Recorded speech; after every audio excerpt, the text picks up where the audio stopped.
सुंदरवन जंगल में ठंड का मौसम चल रहा था। सभी पंछी ठंड से बचने के लिए अपने अपने घोंसलों में छुपे हुए थे।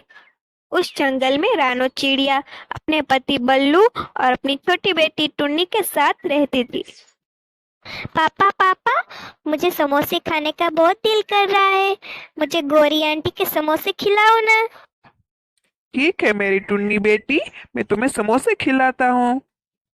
हाँ मेरी प्यारी बेटी, हम तुम्हें समोसा भी खिलाएंगे और जंगल घुमाने भी ले जाएंगे। ये आज तो हम जंगल घूमने के लिए जाएंगे। टुनी बहुत ही खुश हो जाती है और फिर बल्लू, रानो और टुनी चिड़िया तीनों ही जंगल घूमने के लिए निकल पड़ते हैं। पूरे जंगल में गौरी कौवी और कल्लू कौवे के समोसे बहुत ही मशहूर थे। जंगल के सारे पंछी गौरी के हाथ के बने समोसे की बहुत ही तारीफें करते थे। गौरी कौवी बहुत ही स्वादिष्ट समोसे बनाती थी। गौरी बहन, 3 प्लेट समोसे दे दीजिए। मेरी टुन्नी बेटी को आपके समोसे बहुत ही पसंद है। ठीक है रानू चिड़िया, मैं अभी गर्मा गर्म समोसे देती हूँ। कालू, जल्दी से प्लेट लगाओ, सभी इंतजार कर रहे हैं। मैं गर्मा गर्म समोसे डाल देती हूँ प्लेट में। गौरी कौवी तीनों को समोसे परोस देती है। टुनी चिड़िया समोसे देखकर बहुत ही खुश हो जाती है और तीनों मिलकर समोसे खाने लगते हैं। गौरी आंटी, आपके हाथ के समोसे मुझे बहुत ही पसंद है। समोसे बहुत ही टेस्टी थे। शुक्रिया टुनी बेटी। रानो चिड़िया गौरी कौवी को समोसे के पैसे दे देती है। पूरा दिन जंगल घूमने के बाद तीनों अपने घर की तरफ लौट जाते हैं।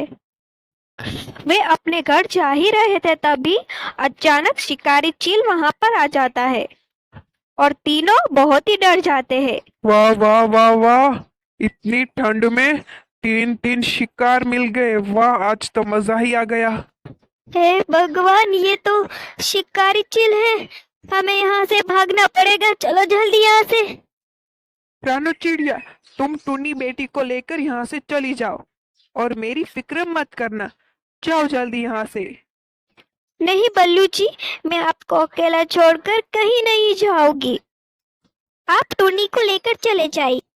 नहीं रानो चिड़िया, अगर तुम यहाँ से नहीं गई तो वो हमारी टुन्नी बेटी को भी खा जाएगा, इसीलिए जाओ जल्दी। चलो बेटा, जल्दी से यहाँ से भाग जाते हैं। रानो चिड़िया और टुन्नी दोनों ही भाग जाते हैं और फिर शिकारी चील बल्लू को पकड़ के ले जाता है। मम्मा मम्मा, ये सब मेरी वजह से हुआ है। मैं घूमने के लिए ना कहती तो आज ये ना होता। नहीं बेटी, ऐसा नहीं होता।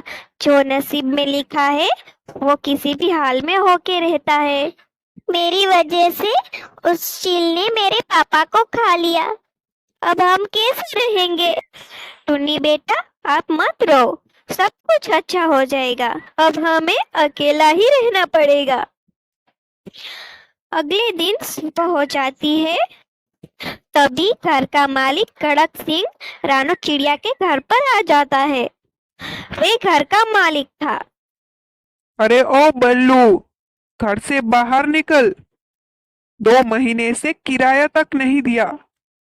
कड़क सिंह की बातें सुनकर रानो चिड़िया बाहर आ जाती है। बल्लू जी अब घर पर नहीं है। शिकारी पंछी ने उन्हें मार डाला। लो, हो गया घाटा। मेरे पैसे दिए बिना ही वो मर गया। अब जो आपके पास पैसे नहीं है तो मेरा घर कृपया करके खाली कर दीजिए और आज के आज निकल जाइए। मैं आपके पैसे दे दूंगी, कृपया ऐसा मत कीजिए। मैं अपनी बेटी को लेके कहाँ जाऊंगी? मेरी बात तो सुनिए। लेकिन कौवा उसकी बात सुने बिना ही वहां से चला जाता है। टुन्नी बेटी, चलो अब हमें यहाँ पर नहीं रहना है, हमें दूसरे जंगल जाना है। मम्मा, पर क्यों? ये तो हमारा जंगल है और हम यहाँ पर ही रहते हैं। नहीं टुन्नी बेटा, अब इस जंगल में हमारा कोई भी नहीं है, इसीलिए चलो। रानो चिड़िया अपनी बेटी टुन्नी को लेकर दूसरे जंगल के लिए निकल पड़ती है। रानो चिड़िया दूर दूर रहने के लिए ठिकाना ढूंढती है।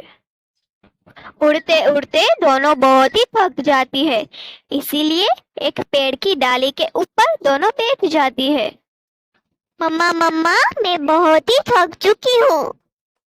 हाँ टुन्नी बेटा, थोड़ी देर यहाँ पर आराम कर लेते हैं और उसके बाद आगे बढ़ेंगे। हे ऊपर वाले, अब मैं कहाँ पर जाऊंगी? मेरी छोटी बेटी भी है।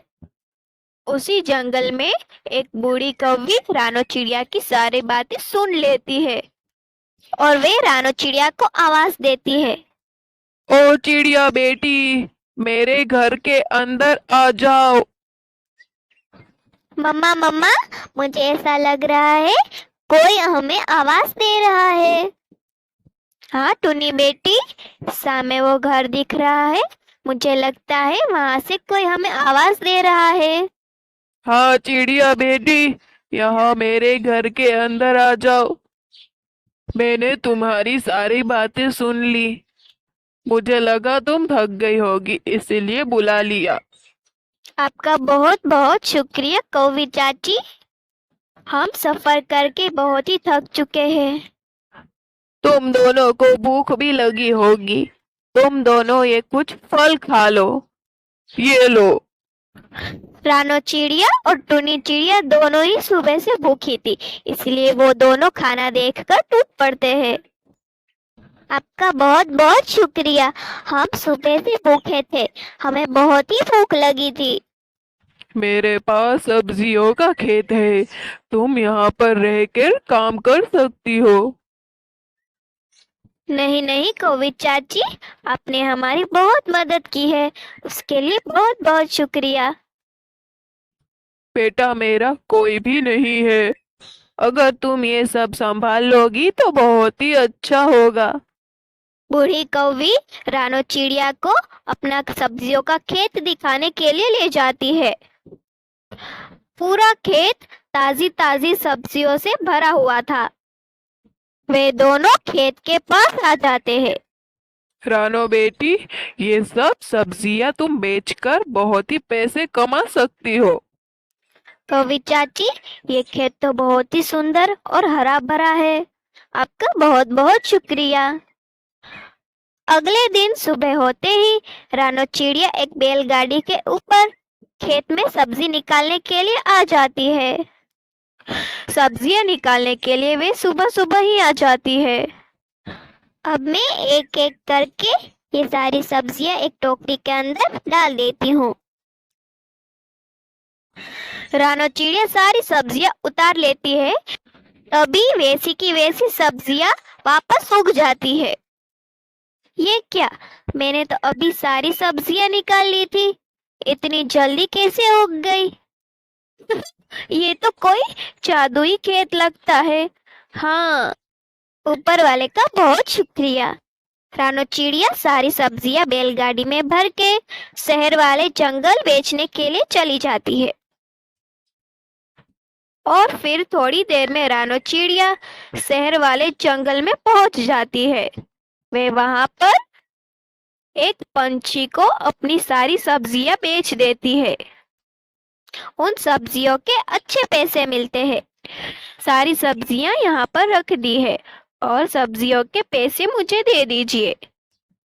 रानो चिड़िया सब्जी के पैसे लेकर अपने जंगल वापस चली जाती है।